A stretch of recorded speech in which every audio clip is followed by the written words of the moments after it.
So we've used points. We've learned how to rescale the axes every time to make sure that all the points are going to be on the graph.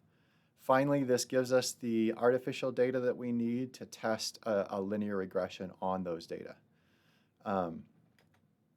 So we're going to use the function lm to get the data. Now, just like all other functions in R, lm is going to return something that we need.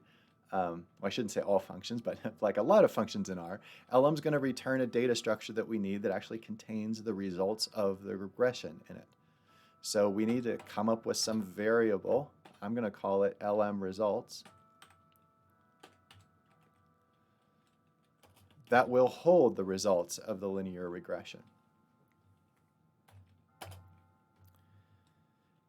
And doing a simple linear regression is really straightforward. You call the lm function. Now, if you do a help on the lm, there's lots of things that you can do to this, but the only thing that it really needs in a lot of cases is what's called the formula. Now, formula is yet another kind of language for use in R in terms of specifying the models that you're using in statistical analyses. And frankly, I don't have a real strong grasp on all the ways to use formulas. I tend to kind of work around formulas by writing my own functions and then putting my function in the formula. But the formula that you need for doing a linear regression is quite simple. And there are no quotes around it, so this is just straight up code. And you say, well, you want your dependent variable as a regression against your independent variable. And in the case of linear regression, it will automatically look for an intercept unless you specifically tell it to force the intercept through 0. So this is really all you need in R to specify a linear regression.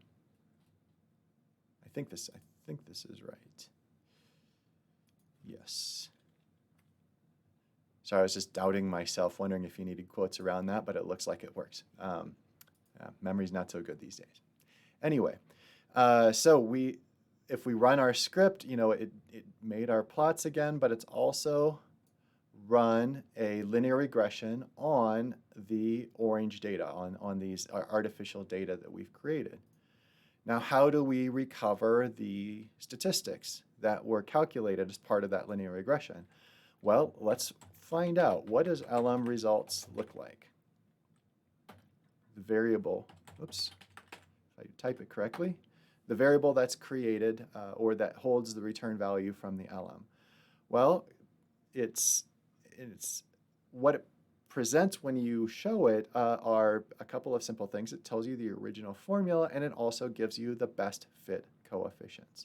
So for this particular iteration, we got a value of 7 for the intercept, which is different from the 5, and a value of 1.7 for the x, which is different from the 2.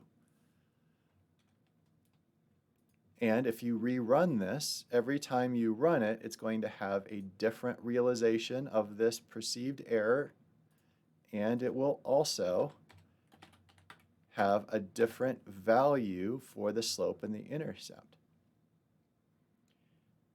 And the reason for that is because you're seeing the possible errors that you're having in your inference in the slope and intercept based on the idea that you're only looking at one realization of the error in your measurements of your y variable.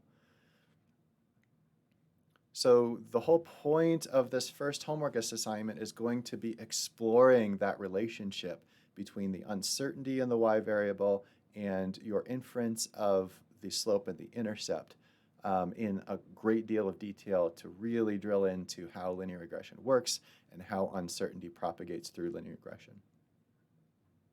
So this should give you a start on the homework in terms of generating one realization of the sequence we're going to go through, and ultimately doing a Monte Carlo analysis is going to involve putting all of this into a loop.